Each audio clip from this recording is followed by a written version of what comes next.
তো এর আগের দিন আমরা 19তম রুলস পর্যন্ত পড়ছি, আজকে আমরা 20তম রুলস থেকে শুরু করব। তো 20তম রুলস থেকে খেয়াল করে দেখো, এটা খুবই গুরুত্বপূর্ণ একটা জিনিস দিয়ে শুরু হয়েছে। সেটা হচ্ছে বলছে জেনি যদি বাক্যের সাবজেক্ট হয় তারপরে সিঙ্গুলার, তারপরে ভার্বটা হবে সিঙ্গুলার। জেনি মানে কি? G for gerund, E for each, every, either. ঠিক আছে, তারপরে বলছে এন ফর নেইদার, আর হচ্ছে তারপরে হলো ইনফিনিটিভ। ঠিক আছে, তাহলে জেনি, জিরান্ড, ইচ, আইদার, তারপর হচ্ছে নেইদার, তারপরে হচ্ছে ইনফিনিটিভ। উদাহরণ হিসেবে আমরা দেখি, তাহলে বুঝতে পারবো। মানে যদি বলছে ইস বয় অ্যান্ড ইস গার্ল, এভাবে বলছে, তাহলে অবশ্যই তারপরে কি হবে? ভার্ব সিঙ্গুলার হবে, অর্থাৎ ওয়াজ। এখানে কিন্তু ওয়াটার হবে না। এখানে যদিও ইজ বয় অ্যান্ড দিয়ে ইজ গার্ল এভাবে লেখা আছে, তারপরে কিন্তু এখানে মানে সিঙ্গুলার হবে। ঠিক আছে, তারপর বলছে to know her.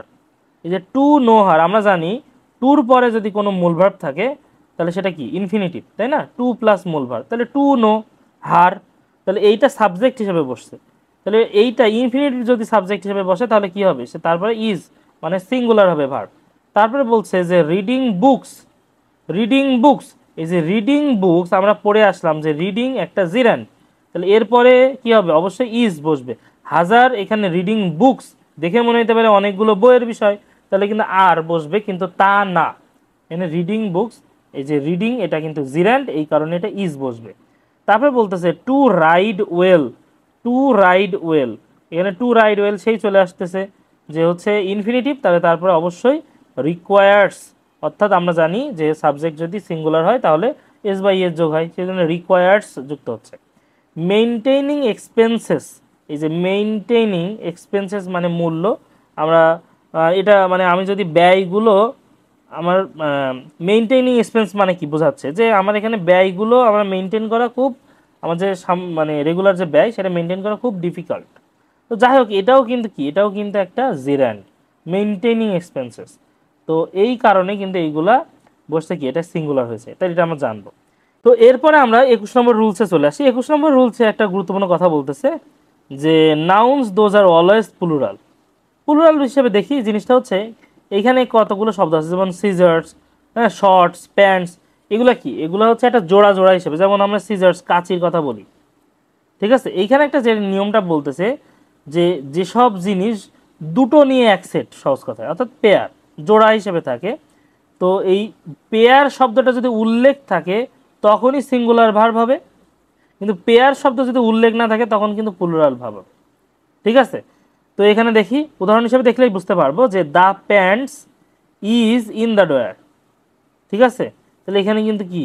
The pant, এখানে কিন্তু পেয়ার কথা উল্লেখ আছে কিন্তু নাই। এইখানে দেখো এ পেয়ার অফ প্যান্টস যখন বলতেছি, এ পেয়ার অফ প্যান্টস যখন বলতেছি, তখন কিন্তু কি হচ্ছে? তখন কিন্তু আর বসবে না, এখানে কি ইজ বসবে। ওই যে পেয়ার কথা উল্লেখ থাকবে, জোড়া যখন আগে থেকে উল্লেখ থাকবে তখন কিন্তু ইজ সিঙ্গুলার বসবে, কিন্তু দা প্যান্টস ইজ হবে না। ঠিক আছে, এখানে পেয়ার কথা উল্লেখ না থাকলে তখন কিন্তু প্লুরাল হবে, এই কথাটুকু মাথায় রাখবে। একইভাবে এই পেয়ার কথা কার কার ক্ষেত্রে উল্লেখ থাকতে পারে, এখানে তার উদাহরণ দেওয়া আছে। সিজার্স কাঁচি, শর্টস মোজা, মানে pants jeans, trousers tongs, tweezers eye glass, মানে আমাদের যেটা চোখে চশমা যেটা আই গ্লাস, প্লায়ার্স, এইগুলা এটা আমাদের জানতে হবে। তো এইগুলোর যদি মানে পেয়ার হিসেবে উল্লেখ থাকে তাহলেই সেটা সিঙ্গুলার হবে, না হলে কিন্তু এটা সবসময় প্লুরাল। এটা গেল। এরপরে আসছে 22 নম্বর রুল, সেটা হচ্ছে কি রেসিপ্রোকাল প্রোনাউন। তো রেসিপ্রোকাল প্রোনাউন ওইভাবে আমার জানার নাই, বিষয়টা হচ্ছে এই কমন কথা, আমার যদি দুইজনের মধ্যে বোঝায়, দুইজনের মধ্যে বোঝায় তখন আমরা ইচ আদার বোঝাবো, ইচ আদার ব্যবহার করব। ঠিক আছে, আর অনেকজনের মধ্যে যদি বোঝায় তাহলে সেটা অন অ্যানাদার বোঝাবো। উদাহরণ দেখলেই বুঝতে পারবো। বলতেছে 10 স্টুডেন্টস লাভ, তাহলে 10টা স্টুডেন্ট, এই দুইজনের বেশি না, তাহলে অবশ্যই কোনটা ব্যবহার করবো? ইজ নাকি হচ্ছে অন অ্যানাদার? এটাই কিন্তু ঝামেলা হয়, যে আমরা কোনো জায়গায় লেখা থাকবে হুইচ ইজ কারেক্ট, এখানে লেখা থাকবে 10 student love each other. Each other কিন্তু হবে না, ইচ আদার কখন বসে? দুইজনের মধ্যে, এটা হবে অন অ্যানাদার। খুবই ঘোলাই, কিন্তু এটা খুবই খুবই গুরুত্বপূর্ণ, জানতেই হবে যে the two sisters help each other. কারণ কি? দুইজন বোন, দুই বোনের বিষয়, তো দুইজনের মধ্যে বোঝাচ্ছে, তার মানে কি হবে? অবশ্যই ইচ আদার বোঝাবে।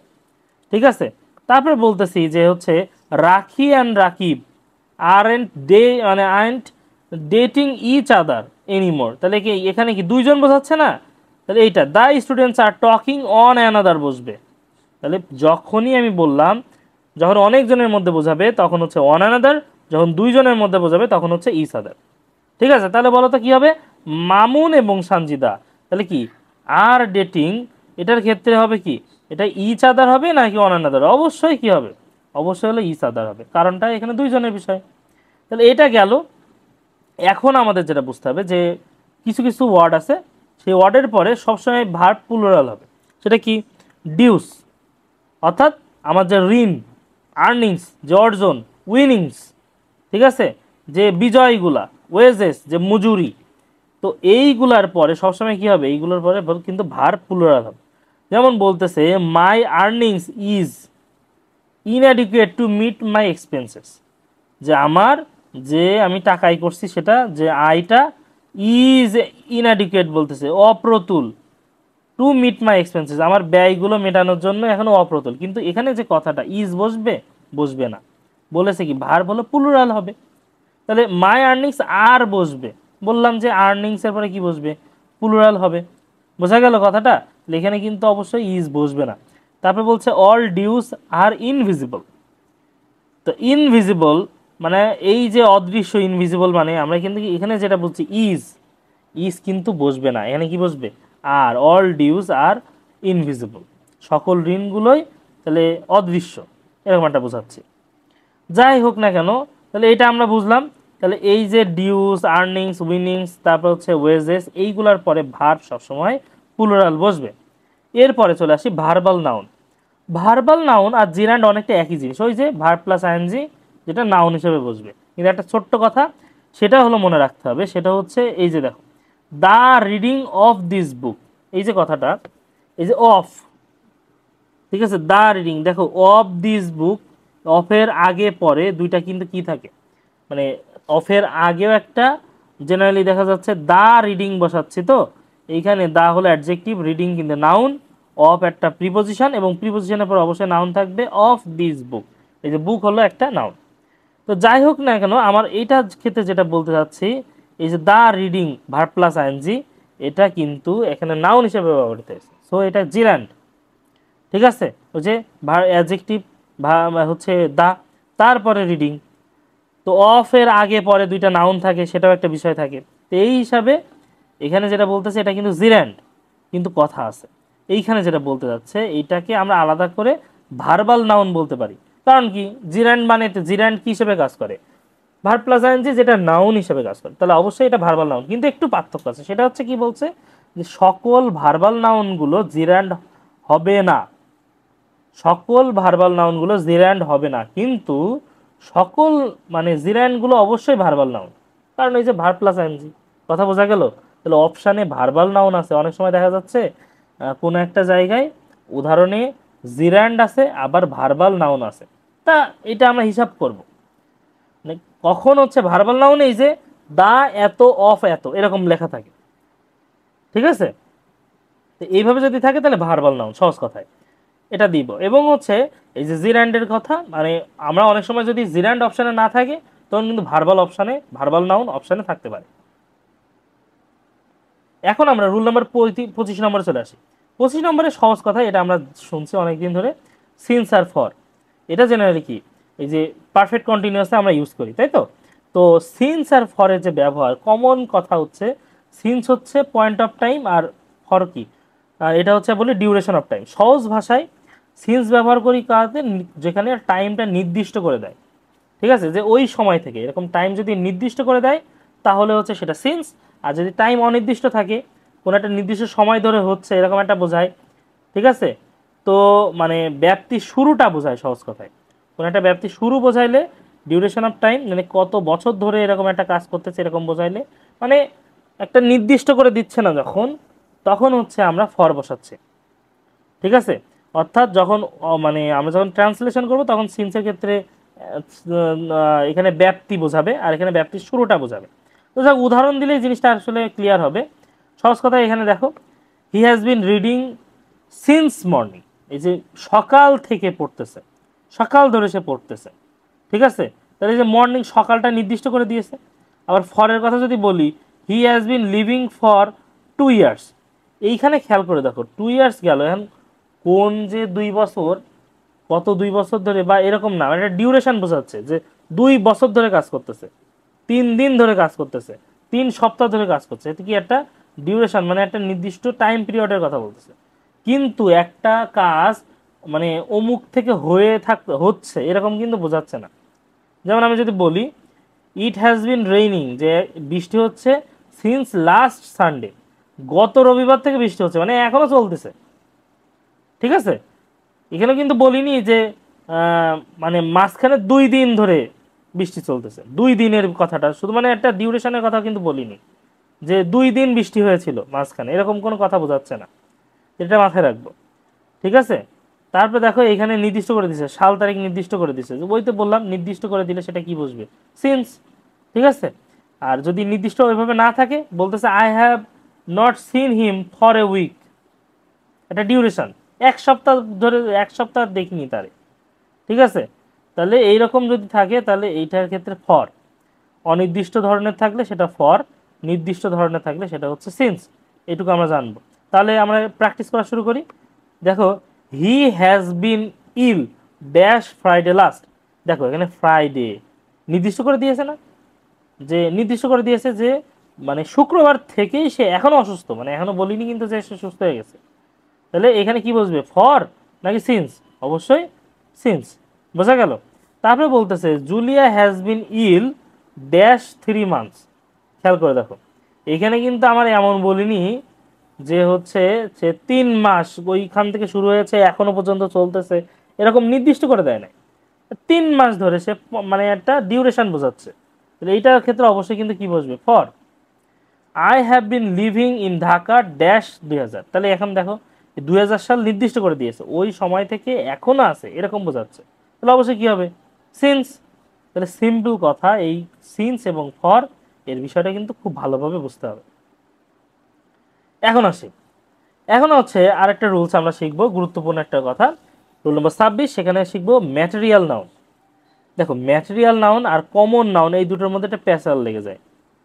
কমন নাউন কি, একসাথে কোনো জিনিস বোঝাবে, একটা গ্রুপ বোঝাবে সহজ কথায়। ম্যাটেরিয়াল নাউন মানে কি, কোন উপাদান দিয়ে তৈরি হয়েছে তাই।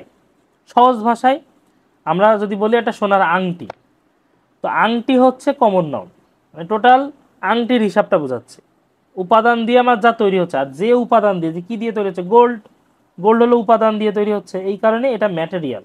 তাহলে ম্যাটেরিয়াল নাউন হলো গোল্ড, কিন্তু রিং, যেটা রিং নেকলেস, এগুলো কি কমন নাউন।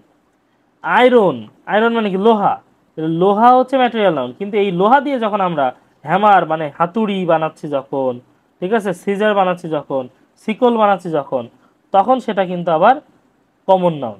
বোঝা গেল কথাটা? তাহলে এইটাই পার্থক্য করতে হবে।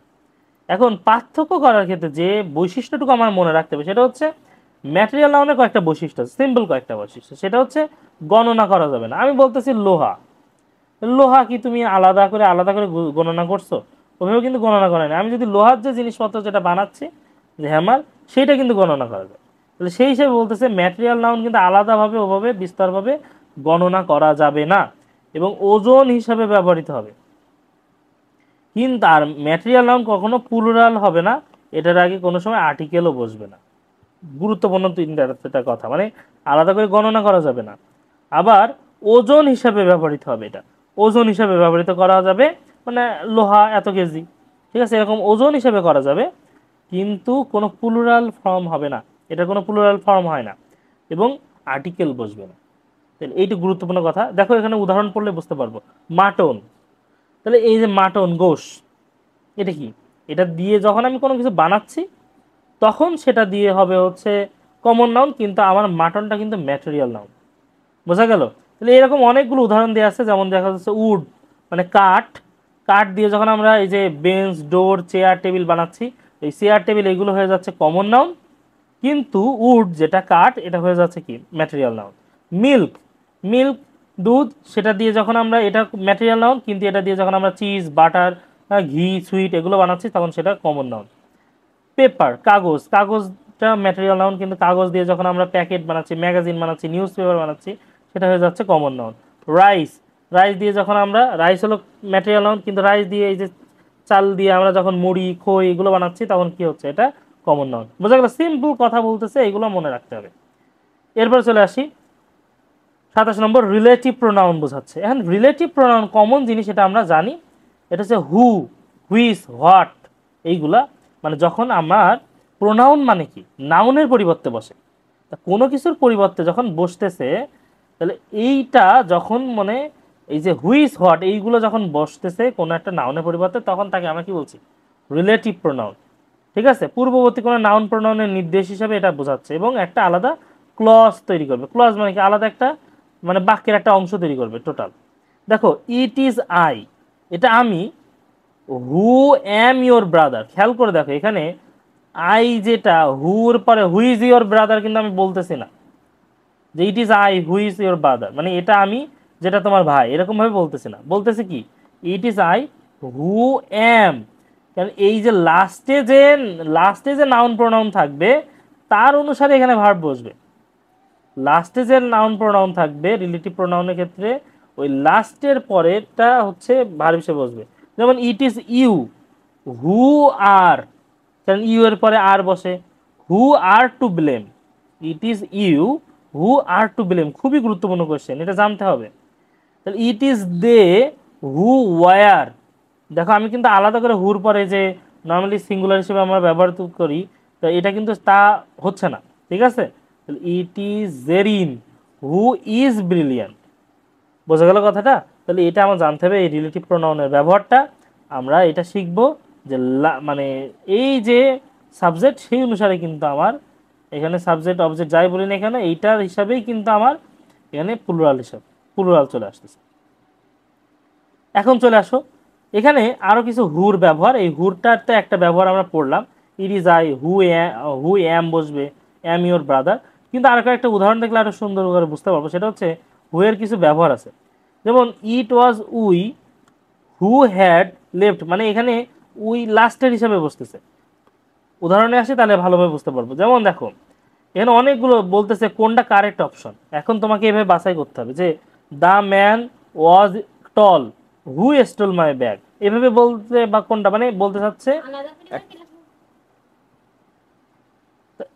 এখানে বলতে চাচ্ছে যে মানুষ যেটা হচ্ছে মানে লম্বা ছিল যেটা, সে ব্যাগ চুরি করছে, কিন্তু এইভাবে বলা যাবে না, বলতে হবে একেবারে সাবজেক্টের পরে যে the man who stole, the man who stole, আলাদা করে কিন্তু হু লাস্টে বসানো যাবে না। ঠিক আছে, প্রথম ব্যক্তির পরেই হু বসতে হবে। বলতেছে the man who said that was a fool, who said that, the man এই যে পরেই বসবে। তারপরে খেয়াল করে দেখো the man who first knew it, মানে কুড, মানে এই যে জিনিসটা যেটা বলছি আশা করি বুঝতে পারছো, যে পর পর একদম ব্যক্তির পরেই বসবে হু। ঠিক আছে, the player who has played well, মানে played well will be awarded. কথা বোঝা গেল কথাটা? আশা করি একটু যদি 2-3 বার রিডিং দেওয়া হয় ইনশাল্লাহ ভালোভাবে বুঝতে পারবা। এখন চলে আসো লিঙ্কিং ভার্ব। এই লিঙ্কিং ভার্বটা পড়বো, এটা আমরা শেষ করবো। সেটা হচ্ছে লিঙ্কিং ভার্ব জিনিসটা কি, যেখানে সহজ কথায় আমার এখানে সাবজেক্ট এবং লাস্টের যে কমপ্লিমেন্ট একই বিষয়কে বোঝাবে, তখনই সেটা লিঙ্কিং ভার্ব। এইটা কিন্তু প্যাস লেগে যায় আসলে, তো এটা ভালোভাবে শুনতে হবে। যে বললাম সাবজেক্ট এবং কমপ্লিমেন্ট, যেমন আমি বলতেছি I am student, N I subject এবং যে স্টুডেন্ট মানে আমি আর যে স্টুডেন্ট দুটোতে আমার নিয়েই বলা হচ্ছে, তাই না? সেম জিনিস। তাহলে এইখানে যে অ্যাম ইউজ করছি আমরা, ঠিক আছে, এইগুলো হচ্ছে লিঙ্কিং ভার্ব। মানে সহজ ভাষায় এই যে বি ভার্বে যে 8টা ফর্ম আছে সহজ কথায়, অ্যাম, ইজ, আর, ওয়াজ, ওয়্যার, হ্যাঁ, বিং, বিন, এই যে যেগুলো আমরা ব্যবহার করি না কেন, তা আমি এই যে মানে বি ভার্বের যে ফর্ম, এই ফর্মগুলা যদি সহজ কথায় মানে সেগুলো যদি তারপরে যদি কমপ্লিমেন্ট থাকে এবং সাবজেক্ট আর কমপ্লিমেন্ট যদি একই বিষয় বোঝায়, তাহলে সেটা লিঙ্কিং ভার্ব হিসেবে কাজ করবে। কিন্তু তারপরও বোঝা যায় না, কিছু কিছু বিষয় আছে, তার সেটার জন্য আমরা একটু কয়েকটা বিষয় একটু মনে রাখবো, কারণ আমাদের পরীক্ষায় পাস করতে হবে। তাহলে সেটা আগে বুঝি। এনে দেখো কয়েকটা শর্টকাট বলে দিয়েছে, আমরা A B, F L, GT, জিআরএসটি, জিআরএসটি, এই সহজ কথা কয়েকবার বলতে থাকি, A B F L জিআরএসটি, A B F L জিআরএসটি। গুরুত্বপূর্ণ লিঙ্কিং ভার্ব বলে এইগুলাই, মানে এইগুলাই যদি থাকে জেনারেলি দেখা যায় যে এগুলাই, এবং উদাহরণ দিলে তুমি জিনিসটা ক্লিয়ার হইতে পারবে।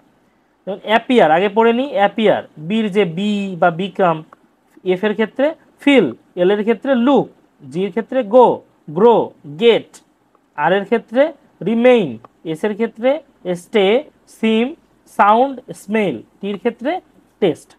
2-3 বার একটু রিডিং দিব, আশা করি এটা মুখস্থ হয়ে যাবে। তো এটা মুখস্থ হওয়ার পরে আমরা একটু বোঝার চেষ্টা করি জিনিসটা কি বলতে যাচ্ছে। অ্যাকচুয়ালি এখানে বলতে যাচ্ছি হচ্ছে নর্মাল যে ভার্ব বসে সেই ভার্বের পরে জেনারেলি কিন্তু অ্যাডভার্ব বসে কমপ্লিমেন্ট হিসাবে কমন ভাবে, কিন্তু লিঙ্কিং ভার্বের পরে কিন্তু যদি একটা কোনো মানে জেনারেলি বসে কি অ্যাডভার্ব বসে পরে, মানে অ্যাডভার্ব বসবে না, লিঙ্কিং ভার্বের পরপরে কিন্তু অ্যাডজেক্টিভ বসে, লিঙ্কিং ভার্বের পরপরে অ্যাডজেক্টিভ বসে। আমি উদাহরণ দিলে বুঝতে পারবো বিষয়টা। আবার বলতেছে আরেকটা নিয়ম যে লিঙ্কিং ভার্বের পরে যদি কোনো আবার আলাদা কোনো নাউন, প্রোনাউন বা কোনো প্রিপোজিশন থাকে তারপরে কিন্তু অ্যাডভার্ব বসতে পারবে। কথা বোঝা গেল? বোঝা যায়নি? আমরা একটু উদাহরণ দেখি তাহলে বুঝতে পারবো। দেখো, হি ওয়ার্কস কেয়ারফুল হবে নাকি কেয়ারফুলি হবে? হি ওয়ার্কস কেয়ারফুল হবে নাকি কেয়ারফুলি হবে? খেয়াল করে দেখো, এই ওয়ার্কস আমি কিন্তু কিছুক্ষণ আগে যে পড়ালাম লিঙ্কিং ভার্ব কোনগুলো, এগুলোর মধ্যে আছে? নাই। তাহলে এটা কি নর্মাল ভার্ব? নর্মাল ভার্বের পরে কি বসেছি, এরপরে অ্যাডভার্ব বসবে। মানে জিনিসটা আরো বাংলা ভাষায় হিসাব করো, সে কাজ করে কেয়ারফুলি, কাজটা কেমনে করে তাই নিয়ে বোঝাচ্ছে কিন্তু, তাহলে এটা কিন্তু অ্যাডজেক্টিভ হওয়ার সুযোগ নাই।